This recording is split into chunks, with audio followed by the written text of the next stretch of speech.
पहलगाम आतंकी हमले के बाद भारत ने सिंधु जल संधि को स्थगित करने के बाद पाकिस्तान को झटके देने शुरू कर दिए हैं। पहले भारत ने बिना वक्त गंवाए चिनाब नदी का पानी पाकिस्तान को देना बंद कर दिया। इसका असर पाकिस्तान में तुरंत दिखने लगा जब नहीं के बराबर जलस्तर नदी में हुआ और जलस्तर नदी का जब कम होने लगा, इसके ठीक अगले ही दिन भारत ने झेलम नदी पर बने सारे गेट्स एक साथ खोल दिए, जिससे पाकिस्तान में बाढ़ के से हालात पैदा हो गए। पाकिस्तान के मुजफ्फराबाद के हट्टिन बाला इलाके में झेलम नदी में पानी छोड़ दिया गया। इसकी वजह से मुजफ्फराबाद प्रशासन ने वाटर इमरजेंसी का ऐलान कर दिया है। यह तो है ताजा अपडेट। नमस्कार, मैं हूं आशीष त्रिपाठी और इस वीडियो के अंत तक आपको यह समझाने का प्रयास करेंगे कि ये जो सिंधु जल समझौता है, इसके खत्म होने के बाद पाकिस्तान में किस तरह से त्राही त्राही मची हुई है और वो जो दूसरी तरफ से शिमला समझौता रद्द करने की बात कह रहे हैं, उसका पाकिस्तान में क्या असर होगा। क्या है शिमला समझौता। झेलम नदी में पानी छोड़े जाने की वजह से मुजफ्फराबाद में अभी भयंकर बाढ़ की स्थिति है। जानकारी के मुताबिक उरी में अनंतनाग जिले से चकोटी में पानी घुसने से झेलम नदी में अचानक भयंकर बाढ़ की स्थिति उत्पन्न हो गई है, जिससे स्थानीय लोगों में डर और दहशत फैल गया है। इस बीच इलाके में वाटर इमरजेंसी भी लगा दी गई है। पाकिस्तानी मीडिया ने इन सब बातों का आरोप भारत पर लगाया और वहां के एक न्यूज चैनल की रिपोर्ट के मुताबिक भारत ने पाकिस्तान को बिना सूचित किए झेलम नदी का पानी छोड़ दिया, जिससे ये हालात बन गए। आप वहां से आतंकवादी भारत की सीमा में भेज सकते हैं, हम पानी भी नहीं छोड़ेंगे। इन रिपोर्ट्स में यह बताया गया कि स्थानीय प्रशासन ने हट्टियन बाला में आपातकाल लागू कर लोगों को अलर्ट कर दिया। सिंधु जल समझौता रद्द किए जाने से पाकिस्तान की सरकार में बेचैनी है और इसी वजह से वो कभी भी शिमला समझौता रद्द करने की धमकी दे देकर शिमला समझौता रद्द कर सकता है। लेकिन अगर वो अभी ये शिमला समझौता रद्द करता है तो उसके साथ क्या क्या होने वाला है, उसकी भी एक झलक आप इस वीडियो में अंत तक देख पाएंगे। दरअसल ये कभी शिमला समझौता रद्द करने की बात करते हैं तो कभी ताशकंद समझौता रद्द करने की बात करते हैं, लेकिन ताशकंद समझौता रद्द करने पर क्या होगा, इसके लिए एक अलग से वीडियो मैं आपके लिए लेकर आऊंगा। लेकिन अगर पाकिस्तान ने ऐसा किया, शिमला समझौते को रद्द किया, तो उसे फायदे की जगह बहुत बड़ा नुकसान, बहुत बड़ा आघात झेलना पड़ेगा, क्योंकि समझौते के रद्द होने के बाद जंग का रास्ता पूरी तरह से खुल जाएगा और अगर जंग हुई तो पाकिस्तान कई टुकड़ों में बंट जाएगा। सबसे पहले तो भारत पीओके को अपने कब्जे में लेगा। वैसे पीएम मोदी कई बार इस बारे में बात कह चुके हैं कि पाकिस्तान को पीओके भारत के हवाले कर ही देना चाहिए। इतना ही नहीं, अगर जंग छिड़ी तो फिर बलूचिस्तान और पख्तूनवा या फिर पख्तूनिस्तान बनने में वक्त नहीं लगेगा। मतलब जंग से पाकिस्तान के करीब 4 टुकड़े होने का खतरा पैदा हो जाएगा। शिमला समझौते से पीछे हट करके पाकिस्तान ने अपने ही पैर पर कुल्हाड़ी मारने का काम किया है। अब एक जरा से लालच के चक्कर में पाकिस्तान ने भारत को पाकिस्तान अधिकृत कश्मीर यानी पीओके को भारत में मिलाने का एक बहुत बड़ा मौका दे दिया। शिमला समझौता जुलाई 1972 में बांग्लादेश को अलग देश बनाए जाने के तुरंत बाद भारत और पाकिस्तान के बीच हुआ था। तत्कालीन प्रधानमंत्री इंदिरा गांधी और पाकिस्तान के तत्कालीन राष्ट्रपति जुल्फिकार अली भुट्टो ने इस पर हस्ताक्षर किए थे।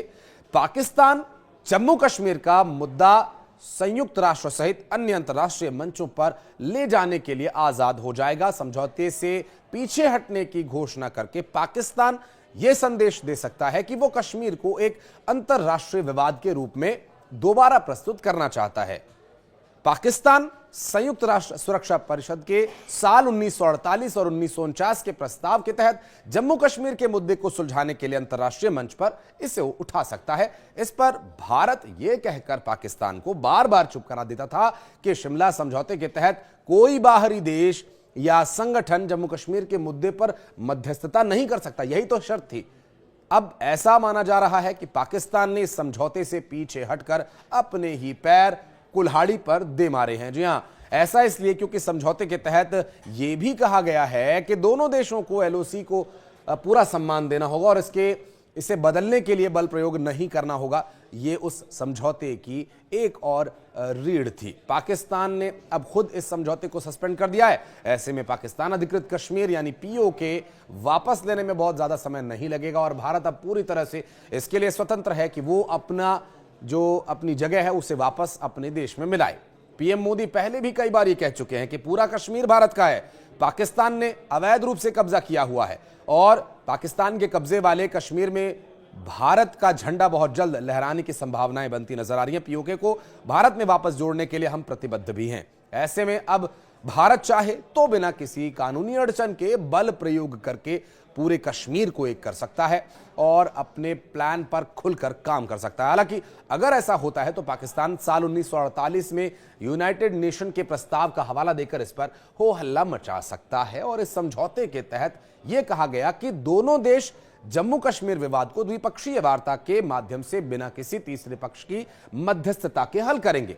अब इस समझौते में नियंत्रण रेखा यानी एलओसी को पूरा सम्मान देने और इसे बदलने के लिए बल प्रयोग से बचने की सहमति बनी थी।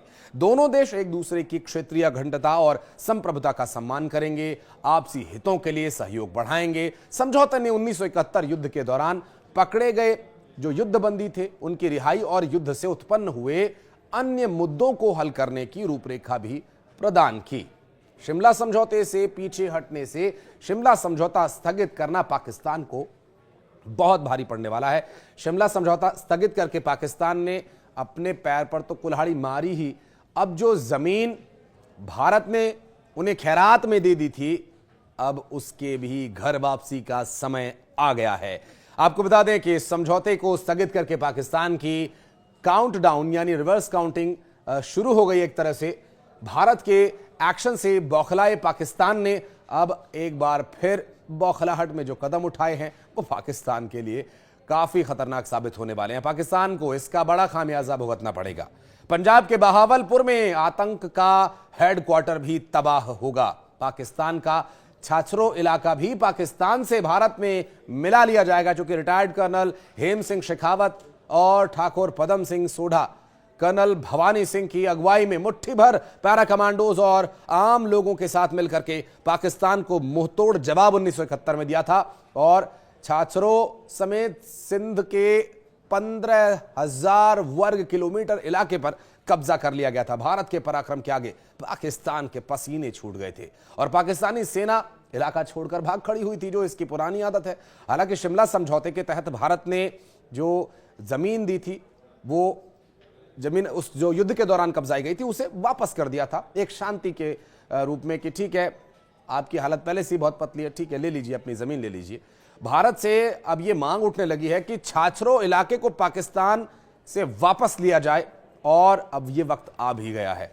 दरअसल इस युद्ध के हीरो रहे रिटायर्ड कर्नल हेम सिंह शेखावत, जो कि 1971 की जंग के हीरो भी थे और उनका कहना है कि भारत के पास दो मौके हैं, एक वापस घुसकर छाछरों पर कब्जा करना और दूसरा पश्चिम सीमा से 100 किलोमीटर अंदर पाकिस्तान में जैश ए मोहम्मद के आतंक के हेडक्वार्टर पर स्ट्राइक करना।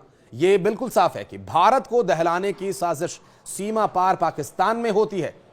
यही वजह है कि जब भारत ने पहलगाम हमले के बाद एक्शन लिया तो सीमा पार बैठे आतंकियों को बचाने में पाकिस्तान की सेना जुट गई। पीओके समेत पाकिस्तान के दूसरे इलाकों से आतंकियों को सुरक्षित ठिकाने पर भेजा जाने लगा। लेकिन शिमला समझौता रद्द करने के बाद पाकिस्तान के पालतू आतंकियों का काउंटडाउन शुरू हो गया है। 1971 शिमला समझौते के तहत दो देशों में कश्मीर समेत दूसरे मुद्दों को आपसी बातचीत से सुलझाने पर सहमति बनी थी और 1971 के युद्ध के बाद की स्थिति के अनुसार एक नई नियंत्रण रेखा निर्धारित की गई, जिसे दोनों देशों ने मान्यता दी थी और पाकिस्तान के लगभग 93,000 युद्धबंदियों को बिना किसी अतिरिक्त शर्त के रिहा कर दिया गया था। जो जमीन भारत ने युद्ध के दौरान जीती थी उसका अधिकांश हिस्सा भी पाकिस्तान को लौटा दिया गया था। लेकिन शिमला समझौता स्थगित करके पाकिस्तान ने भारत को एक और फ्री हैंड दे दिया है। अब पाकिस्तान के बहावलपुर में जैश ए मोहम्मद के आतंकी हेडक्वार्टर को तबाह बर्बाद कर देने का वक्त आ गया है। शिमला समझौते के निलंबन से पाकिस्तान के पहले से ही जो कमजोर कूटनीति विश्वसनीयता है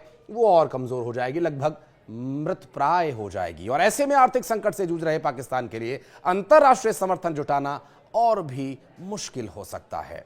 अपनी राय रखिएगा इस वीडियो के अंत में। धन्यवाद।